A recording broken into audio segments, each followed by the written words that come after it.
Entonces, sin más preámbulo, voy a darle el paso y la palabra a la doctora Diana Quintero. La doctora Diana Quintero es especialista en medicina crítica y cuidado intensivo. Es médico egresado de la Universidad de La Sabana, trabaja en la clínica Chayo. Es una gran amiga de todo el grupo y una excelente especialista. Ha adelantado bastantes estudios también en docencia, en educación, y seguramente nos va a presentar este tema de una forma sencilla y agradable. Así que, bien, doctora, bienvenida. Muchas gracias. Buenas noches a todos. Como lo dijo el doctor Carrizosa, el día de hoy vamos a hacer una charla un poco diferente. Es una charla enfocada a las personas que no son de la salud, que no están embebidas en la terminología o la evidencia científica. Es una charla dirigida a mis papás, a mis hermanos, a mi abuela, para intentar hacer las cosas un poco más fácil. Y quizás con esta charla algunos de nosotros hagamos un poquito menos de consultas por WhatsApp. Uno nunca sabe, podría funcionar. Tengo un segundo, por favor. Como el doctor comentó, yo me llamo Diana Quintero, soy médico intensivista. En este momento, vicepresidente del capítulo de Cundinamarca y trabajo en la clínica Chayo y en la clínica Palermo. En la noche de hoy vamos a revisar unos temas básicos, conceptos básicos en enfermedades respiratorias, tanto altas como bajas. ¿Qué es el manejo sintomático del que hablamos tanto? ¿Cuáles son los signos de alarma para asistir a urgencias? ¿Y cuáles son las causas para asistir a una cita prioritaria? O, pues en nuestra ciudad tenemos muchas, ciudad o país, tenemos muchas facilidades de atención prehospitalaria. Y finalmente, ¿en qué casos podemos continuar en casa? El sistema respiratorio, vamos a empezar con unas bases de anatomía y fisiología corticas. Básicamente se divide en superior e inferior. La vía aérea superior, que está compuesta por nariz, vía aérea superior está compuesta por nariz, boca, senos paranasales, faringe y laringe. Vamos a ver. Toda la parte de la vía aérea superior se encarga de humedecer, de filtrar y de calentar el aire que respiramos. Y la vía aérea inferior, que es tráquea, y los pulmones, que están compuestos por unas ramitas que se llaman bronquios y terminan en unos sacos, que es donde se da el intercambio gaseoso o por donde respiramos, que se llaman alvéolos. Entonces acá se ve un poquito mejor. Entonces tenemos la vía aérea superior, que es la que no está graficada. Pasamos a la vía aérea inferior, que está la tráquea, ramificaciones, y el alvéolo o los alvéolos, que es donde termina como tal la parte del pulmón y donde se da el intercambio. Respecto a las patologías, el término itis significa inflamación.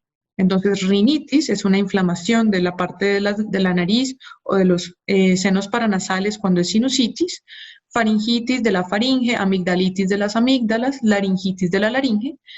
Y en conjunto, muchas de estas veces tenemos el cuadro que conocemos todos, que es rinofaringitis o gripa. En la parte inferior tenemos inflamación de la tráquea o traqueitis, inflamación de los bronquios o bronquitis, y cuando ya hay una infección en los alvéolos, se llama neumonía. Bueno, como ustedes pueden ver en las imágenes, tenemos la rinitis, que es donde se inflaman la nariz, los cornetes, sinusitis. Los senos paranasales son unas cavidades huecas que tenemos en la parte anterior y superior del cráneo, que las estoy señalando en este momento, que también tienen como función calentar y humidificar el aire, pero ellos se pueden inflamar generando como tal la sinusitis. Faringitis y amigdalitis, lo que ustedes ven acá es el paladar, los dientes de la persona, hacia el fondo vemos la úvula, y lo que ustedes ven acá aumentado de tamaño se llaman las amígdalas, y en este momento pues están crecidas, son unas glándulas que están aumentadas, se llama amigdalitis. Siguiendo en forma caudal tenemos la laringe, que es donde están las cuerdas vocales, y cuando se inflama se llama laringitis.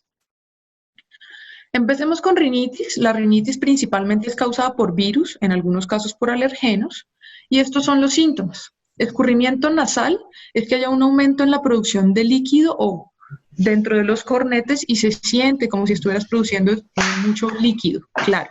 Los estornudos todos los conocemos. La congestión conjuntival es cuando los ojos se ponen rojitos y como tal la coriza es el término de rinitis. ¿Qué es importante? Que es una enfermedad autolimitada. Esto se hace solo con manejo sintomático, manejo de la fiebre, manejo del dolor y no hay necesidad del uso de antibióticos. En el caso de la sinusitis, sí, en su mayoría es causada por bacterias y en ese caso sí se beneficiaría del manejo antibiótico. En muchas ocasiones puede o no estar asociada a una rinofaringitis viral, o sea, una gripa. Y lo que van a sentir las personas, o lo que ustedes pueden sentir cuando tienen sinusitis, es que duele donde están ubicados los senos paranasales y ese dolor empeora si ustedes miran hacia abajo. El tratamiento, además del manejo sintomático, que es el manejo de dolor con analgesia, y los antihistamínicos para ayudar a descongestionar los canales por donde drenan los senos paranasales, lo ideal sería consultar al médico para definir el manejo antibiótico adecuado. En el caso de la faringitis o la faringoamigdalitis, me disculpan un poco por el algoritmo, pero lo que les quiero mostrar en este es que no todas las faringoamigdalitis son bacterianas. A este lado, a la derecha, pueden ver lo que es una faringoamigdalitis bacteriana y a la izquierda una viral. La viral se asocia usualmente a los mismos síntomas de gripa, de rinitis o de faringitis y se asocia a tos. Mientras que a la derecha, que tenemos la bacteriana, se asocia a fiebre persistente, puede haber aumento de los ganglios que tenemos en el cuello, que son adenopatías, no suele haber tos, y el malestar es bastante más importante. En este caso, el tratamiento de la faringoamigdalitis, si es de bacteriano, sí se debería dar antibiótico, pero en la gran mayoría puede ser viral, como les mostré en la imagen anterior, y en ese caso es manejo sintomático. La razón por la que damos antibiótico es para evitar las complicaciones bacterianas, que suelen ser abscesos en ese punto donde están las amígdalas, o que la infección comprometa el sistema cardiovascular o el sistema renal. Entonces, bajo ese principio, lo ideal sería dar un manejo antibiótico recetado por médico. En el caso de la laringitis, tenemos que es principalmente viral. O sea, ya vamos mirando en la charla que viral, no antibiótico, mientras que bacteriano se beneficiaría de antibiótico. Los síntomas. Estridor es cuando ustedes intentan tomar aire y suena como un pito, porque está inflamado por donde pasa el aire, que es esto donde estoy señalando. Como esta misma zona es la de las cuerdas vocales, cuando se inflama, nuestra voz cambia, suele ser más ronca o se puede hasta perder durante un tiempo. Y la tos perruna, que aunque tiene una definición médica, es una tos seca, como la de las caricaturas. Suele estar asociada a síntomas respiratorios altos previos, como la rinitis o la faringitis, que ya lo vimos, y empeora durante la noche. Ya sabemos, cuadros virales, el manejo es sintomático, fiebre y manejo de dolor. Entonces, todo esto que les acabo de mostrar es para mostrarles el conjunto que solemos padecer, que es rinofaringitis viral, o la gripa, que a todos nos ha dado. Principalmente es viral, y si ustedes ven dentro de los síntomas que los que acabo de escribir, está casi que una unión de todo lo que acabamos de ver. Rinitis o inflamación de los cornetes nasales, faringitis o inflamación de la faringe. En muchos casos puede haber inflamación también de los oídos asociado al cuadro viral, tos seca o tos con expectoración, sea transparente o amarilla. Fiebre, definida como una temperatura tomada mayor de 38.3, malestar general con dolor tanto osteomuscular como malestar en mucosas. Tratamiento, adivinen, manejo sintomático. Nada de antibióticos por ahora, solo manejo del dolor y manejo del malestar. Y en el cuadro inferior tenemos inflamación de la tráquea, inflamación de los bronquios y inflamación de los sacos alveolares o de los alvéolos. Vamos a unir estos dos porque suelen estar juntos en la clínica. Miren esto que es muy importante, aunque es una inflamación bastante importante, como ven en la gráfica, el 90% suelen ser virales. Es decir, el 90% de estos casos no van a beneficiarse en absoluto del manejo antibiótico. Uy, me disculpo un poquito por la ortografía en esa frase. Tenemos expectoración purulenta. ¿Qué significa eso? Significa que nuestra tos ya botamos o expectoramos de color amarillo, de color como pus. Y como ustedes pueden ver, acá a este lado izquierdo, una vía aérea o un bronquio amplio donde pasa el aire sin problemas. A la derecha tenemos que se inflama y disminuye su luz. Cuando hay una disminución de esta luz, el aire genera sonido al pasar. Este es el término de roncus o sibilancias, que es un cambio del diámetro por donde pasa el aire que respiramos y genera pitus. Para hacerme entender, hay unos de tonos más graves que se llaman roncus y hay unos de tonos más agudos que se llaman sibilancias. Si alguien alguna vez ha escuchado a un paciente con asma, ellos tienen sibilancias al expirar. Ambos, tanto roncus como sibilancias, se dan de predominio al botar el aire o expiración. Una cosa importante para diferenciar la parte superior de la inferior respecto a la inflamación es que muchos de nosotros tenemos respiraciones 100% nasales y cuando tenemos rinitis nos cuesta respirar, pero al respirar con la boca vencemos ese problema. En el caso de la bronquitis, así respiren con la boca, que se llama una respiración oral, van a sentir bastante ahogo o disnea cuando estén en reposo. El tratamiento, el manejo sintomático, que ya saben qué es, broncodilatadores o inhaladores, que esto va a depender de cada causa, y lo mismo el antibiótico. Vamos a este punto, tanto los inhaladores como los antibióticos son de manejo médico, que son los que van a hacer lo posible por dar lo mejor para que se recupere. Respecto a la neumonía, este montón de nombres raros que aparecen en el centro de la pantalla son entre virus, bacterias y otros gérmenes. Lo importante es que ustedes vean que a pesar de que es la neumonía, que es infección en los sacos alveolares, la mayoría sigue siendo causado por virus. El rinovirus, influenza, pero ya tenemos acá de terceras una bacteria que se llama el Streptococcus pneumoniae. Entonces, bajo este principio, vemos que acá puede llegar a ser más importante el uso del antibiótico, sin ser necesariamente 100% necesario para el tratamiento. Estos son los síntomas.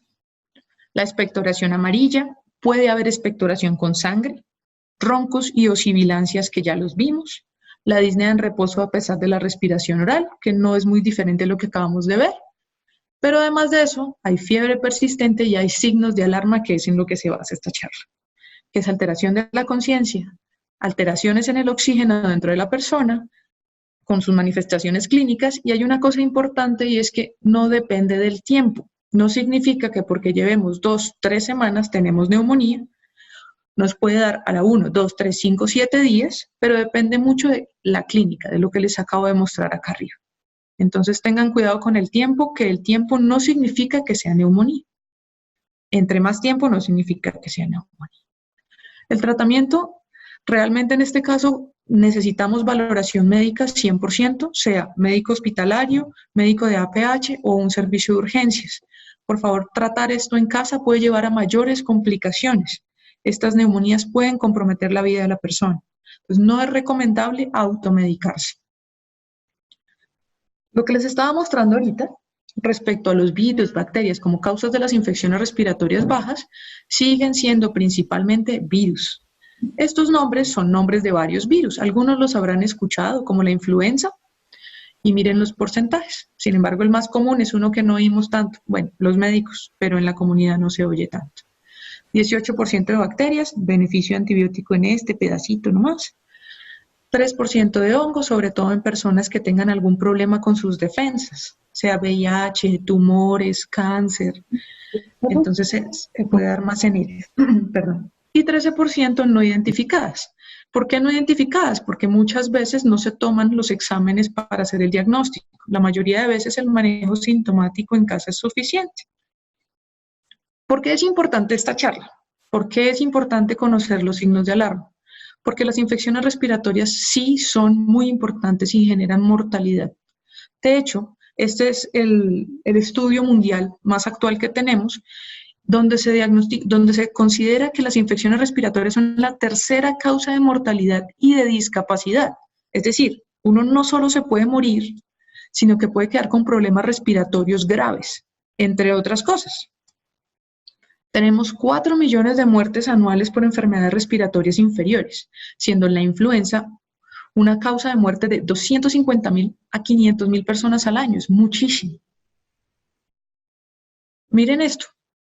Las infecciones del tracto respiratorio inferior superan el VIH, la tuberculosis y la malaria combinados, tanto en presentación como en complicaciones.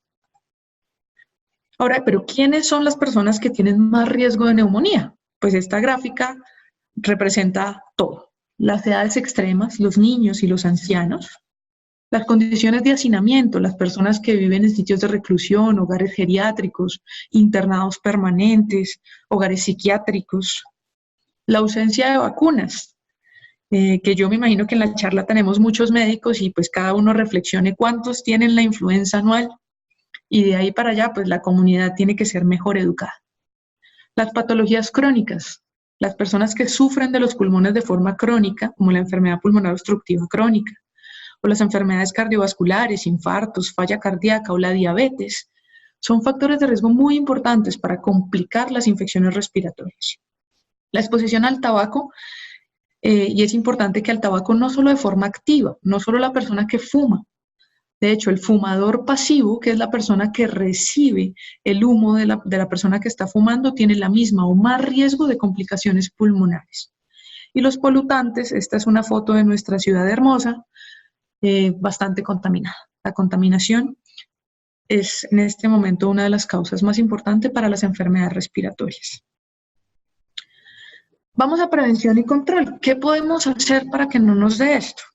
Primero, esquema completo de vacunas. En los adultos, en los niños también, eso lo van a ver más tardecito. Segundo, evitar el tabaquismo. Tercero, ojo con los antibióticos innecesarios. Los virus no se matan con antibióticos, no sirven en absoluto. Y las bacterias deben ser analizadas por un personal médico para escoger el antibiótico adecuado. La higiene de manos, lavarse las manos todo el tiempo, antes, después de comer, en contacto con las demás personas.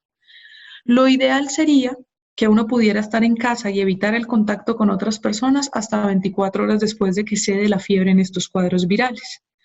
Y lo siguiente, el uso adecuado de tapabocas. Como ustedes pueden ver al lado derecho, tenemos dos mujeres con el tapabocas puesto en diferentes situaciones. Tenemos la señora de la A y la señora de la B. Yo quisiera en este momento una pausa chiquita y en el chat me digan quién tiene bien puesto el tapabocas.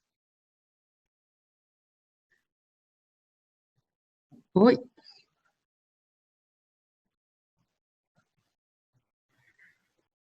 Listo. La mayoría de personas estoy viendo que colocan el ítem A y algunos el B.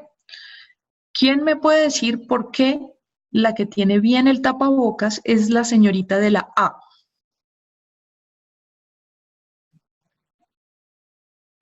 Perfecto, tenemos una respuesta, los pliegues. Acá tenemos muchos que ya sabían, pero tenemos otras personas que están aprendiendo.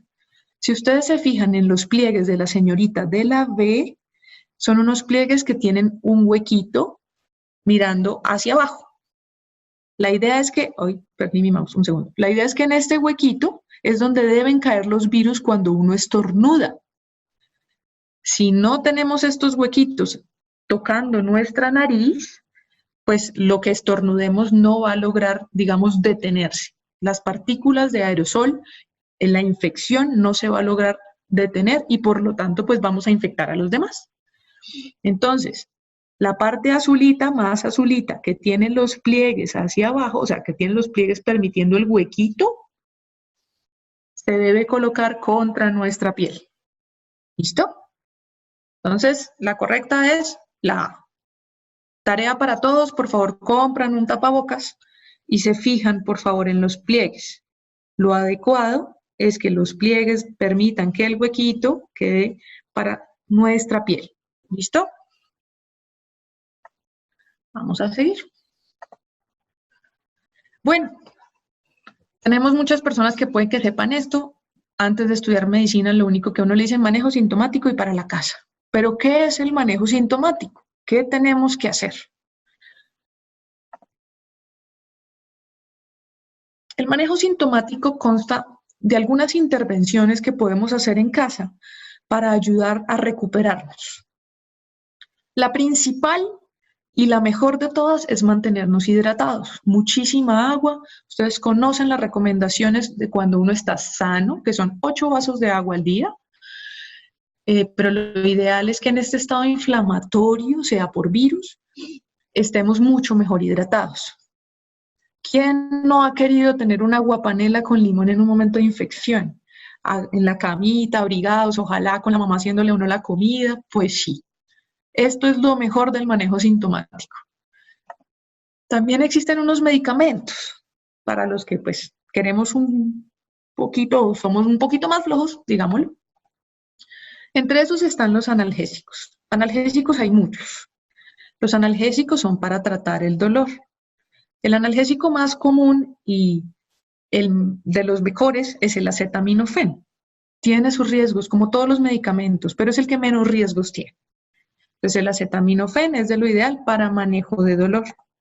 Existen unos descongestionantes. Yo les comentaba que hay un punto cuando se inflaman sobre todo las mucosas de la vía aérea superior. Los antihistamínicos, como la loratadina, desloratadina, cetiricina, pueden ayudar a desinflamar un poco esas zonas. ¿Cuál es el problema con estos descongestionantes? Que pueden generar sueño. Entonces hay que tener cuidado, hay personas mucho más sensibles a este tipo de medicamentos y pueden tener algún problema, sobre todo muchos riesgos si van a manejar. Existen compuestos que son compuestos de antihistamínico, analgésico y un desinflamatorio asociado como el Tapsin, el Pax, que ya vamos a ver un poquito de eso. Y están los mucolíticos, que son medicamentos diseñados en teoría para mejorar la expectoración. Pero por encima de todo esto, si no consumen agua, el riesgo de complicarse es mayor. Esto es importante. Dentro del manejo sintomático, siempre que alguien va a la farmacia, les dan cuánto analgésico hay. Estos analgésicos son buenos, nunca he dicho lo contrario. Pero hay un problema con este grupo de analgésicos que se llaman antiinflamatorios no esteroideos o AINES. Dados en dosis incorrectas pueden generar problemas en los riñones. Y además, en los pacientes que ya pueden tener riesgo de problemas renales, por favor, evítenlos. Máximo, si ustedes no tienen ningún problema renal, son personas completamente sanas, a 1 o 2 tabletas al día y ojalá con recomendación médica. Porque sí se han presentado muchos casos de problemas en los riñones por el uso inadecuado de estos antiinflamatorios. Por otra parte, los compuestos antigripales, que aquí están, pues hay muchísimos, no tengo afiliación con ninguna marca, simplemente son los que más reconoce la comunidad, tienen un componente que se llama fenilefrina. Este componente debe evitarse en lo posible en los pacientes o las personas que tengan enfermedades cardiovasculares, como hipertensión, enfermedad coronaria, o sea, infarto, falla cardíaca, y en pacientes con enfermedad cerebrovascular, cualquier problema que haya tenido en el cerebro, que le dio un derrame, que le dio un ataque, que le dio una trombosis en el cerebro, es mejor evitar estos medicamentos. Aclaro, esto es Dolex gripa, no Dolex sol. El acetaminofén solo es Dolex. Dolex gripa ya es un componente, es un compuesto antigripal. Y esto es lo más importante para el manejo sintomático. Por favor, o sea, si están haciendo algo más, miren la pantalla en este momento. Si logra hacer que funcione, listo. El manejo sintomático nunca, bajo ninguna circunstancia, incluye el uso de antibióticos. Solamente si hay un deterioro infeccioso valorado por médico que te los recete. Porque además vas a gastar más dinero y puede que no te sirva. Entonces, pues gastar dinero en algo que no sirve, como que no tenemos economía para eso. ¿Cuándo asistir a urgencias? ¿Cuándo definitivamente hay que ir a urgencias para que nos valoren, para que nos ayuden y evitar complicaciones y terminar en la unidad de cuidado intensivo? Primera, la hipoxemia. La hipoxemia es una caída en el oxígeno de la sangre de las personas. Saturación, bueno, esto es un compuesto que sea menor de 90, el pulso oxímetro, lo que le ponen a uno en el dedito para ver la cantidad de oxígeno que hay en nuestra sangre. Si está por debajo de 90, se puede denominar hipoxemia. Lo que yo les estoy mostrando es una persona con oxigenación normal, cómo se ve, y la caída de oxígeno en sangre, cómo se manifiesta. Se manifiesta por cianosis. Cianosis es este color morado que ustedes pueden ver en los labios, en la lengua, en las puntas de los dedos. Entonces, si ustedes tienen un familiar o ustedes mismos presentan una infección respiratoria, que ya sabemos que vamos a escuchar el broncoespasmo o la parte final de la tos o respiración cuando tenemos roncus.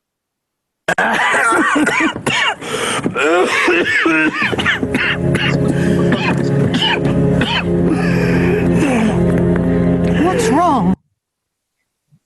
¿Se alcanzó a oír en este caso? Sí.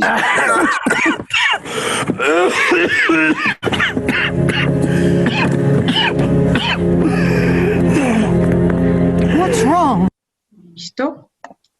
Vamos a poner la parte de las sibilancias nuevamente. La parte azul más pequeña es la inspiración o toma de aire y la parte más grande es la expiración o cuando botamos el aire.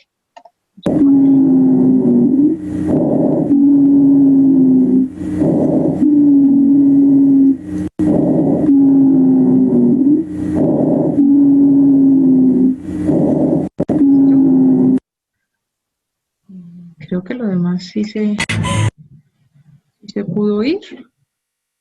Sí.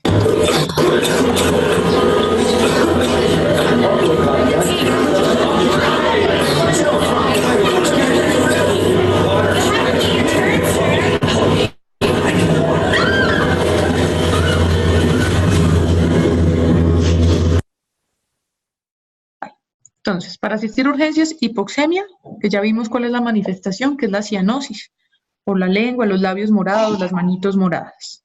El broncoespasmo, que se suele escuchar por roncos y sibilancias. Cambios en la expectoración, verde, sanguinolenta, y alteración de la conciencia. Entonces, esas 4 indicaciones son para que ustedes asistan, no importa la hora, al servicio de urgencias más cercano.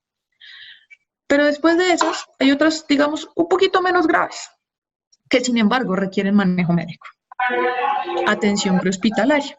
En Colombia hay muchas personas que tienen el servicio de EMI, Emermédica, algunos tienen prepagadas que va el médico a casa, y si no, pues podemos pedir la cita prioritaria vía telefónica. La primera, y muy importante, si han ido a cine y escuchamos 5, 6, 7 personas tosiendo y con gripa, ya uno sabe que uno es el siguiente. Entonces, en lo posible, evitar sitios de multitudes, porque se propaga por aerosoles. Por eso es que muchas veces nos enfermamos cuando el vecino nos tose encima.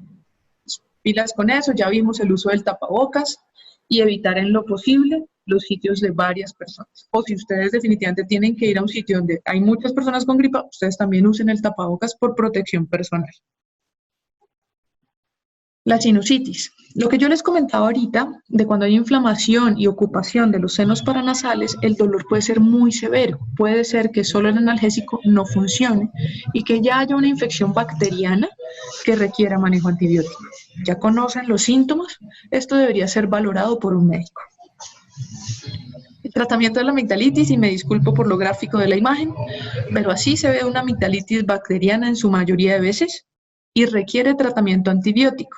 La inyección de penicilina, aunque duele, y la citromicina, que es la segunda línea, deberá ser formulada en lo posible por médicos y administrada, por favor, por jefes de enfermería o enfermeros entrenados. Las complicaciones de las inyecciones de las farmacias son muchas. Entonces, en lo posible, por favor, en un sitio donde se aseguren que el personal esté entrenado. Respecto al dolor de cabeza o cefalea, cuando ya el dolor de cabeza es demasiado fuerte, que no mejore con los analgésicos o que haya alguna alteración neurológica asociada. Puede ser por el cuadro respiratorio o puede ser que a tu mamá, papá o hermano les está dando algo más además del cuadro respiratorio. Tenga una alteración en el habla, en la fuerza de alguna extremidad, en la simetría del rostro o lo que vimos de alteración de la conciencia. Hay que consultar a un médico. Y por último, la otra razón para consultar es que ya los tiempos de evolución usuales de estas infecciones sean mayores. Por ejemplo, para la rinitis, la sinusitis y la faringoamigdalitis, lo usual es que estemos enfermos una semana. Para la rinofaringitis de predominio del virus sincitial o influenza son entre 2 y 3 semanas los síntomas respiratorios altos. Y en el caso de la bronquitis también puede ser de 2 a 3 semanas. Entonces, chicos, para cita prioritaria o atención prehospitalaria, evitemos propagación. Si somos maestras de un colegio, por favor asistir, porque pues, evitar la infección de los muchachos. O también trabajamos en sitios como hospitales, unidades de cuidado intensivos y definitivamente podemos evitar contagiarlos, lo mejor sería no asistir. La sinusitis, la amigdalitis bacteriana, cefalea persistente, yo me disculpo por los rayones, aparecen y no sé por qué. Y que haya una duración mayor de la normal. Y para todo lo demás, el manejo sintomático. Vamos a estar mejor dentro de unas semanas si consumimos suficiente agua, bebidas cálidas, nos hidratamos, estamos en casa, asegúrense que en la casa haya buena circulación de aire. No sé si ustedes han escuchado que preferiblemente puerta cerrada y ventanas abiertas. Y por favor, cambiar la ropa. Bañarse es muy importante, lo que nos decía nuestra mamá. Bañarse es muy, muy importante. Bueno, y pues muchas gracias a todos. Quisiera saber si tienen alguna pregunta. Ay, miren, esto me carga muy tarde. Me dicen que los videos no los escucharon. Listo. Tenemos preguntas, dudas. Tenemos una pregunta sobre si se debería seguir haciendo la prueba de sensibilidad a la penicilina. Bueno, realmente sí. Pues tenemos varios colegas que están en este momento con nosotros. Sin embargo, la prueba de penicilina es una forma de seguridad para evitar la reacción alérgica y para asegurarnos que realmente sean alérgicos. Porque en el mundo lo que encontramos es que muchas personas se consideran alérgicos a penicilina, pero realmente no lo son. Tuvieron más bien intolerancia o a otro medicamento que pusieron al mismo tiempo, o a la forma en la que se administró la penicilina, pero alergia como tal es importante, no solo la documentación para la administración de la penicilina benzatínica, sino para tenerlo a futura referencia como una real alergia a la penicilina.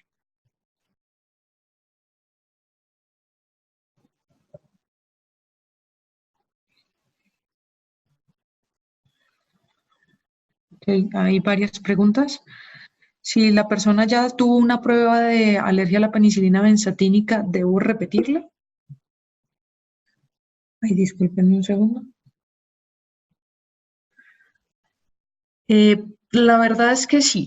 Siempre se debe hacer la prueba de alergia a penicilinas, así se haya hecho previamente, porque pues la reacción alérgica, como ustedes saben, no se determina el tiempo de administración. En el caso de faringoamigdalitis, donde la penicilina benzatínica es la primera línea, está recomendado una sola dosis. Por favor, administrada por alguien que sepa, jefe de enfermería, médico preferiblemente. Denme un segundito. Voy a activar el video un momento. Okay. Porque les tengo algo acá. ¿Sí lo alcanzan a ver? Tapabocas. Entonces, un segundito, voy con las siguientes preguntas. Primero quisiera mostrarles lo de los tapabocas. Miren lo que hablábamos de los pliegues. ¿Sí se alcanza a ver? Estos pliegues van apuntando hacia abajo, o sea, los huequitos quedan hacia abajo. Esta es la parte que debe ir hacia afuera, hacia las otras personas.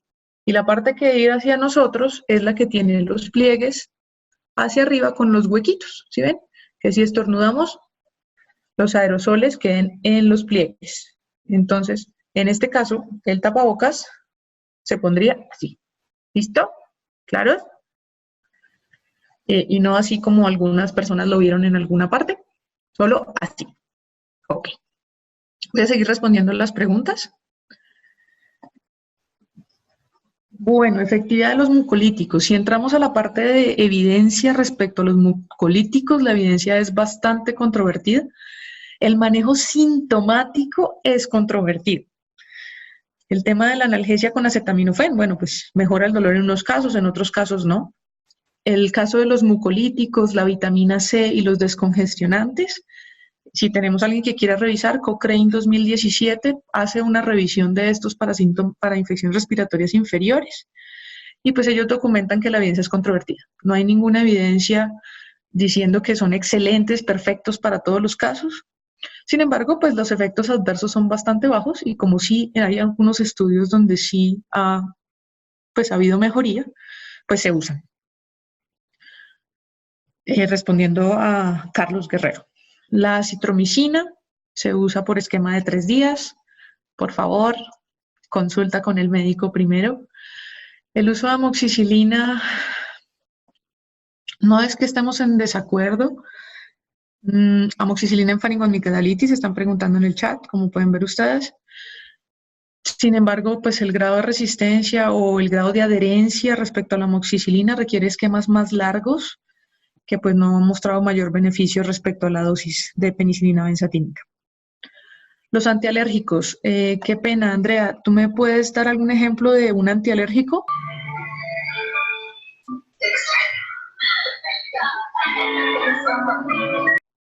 Ok, listo. Los antialérgicos son como los antihistamínicos. También respecto a la teoría, funcionan durante 24 a 48 horas. Me gustaría decirte que hay algo mejor que eso para la descongestión nasal o de senos paranasales, pero no lo hay. Los antihistamínicos son dentro de lo que más respuestas tenemos para la congestión. Se pueden usar, por ejemplo, si el cuadro es de rinitis o de rhinosinusitis, podrías usar anticongestionantes directos, nasales, como la oximetazolina o la misma solución salina ayuda a descongestionar bastante rápido.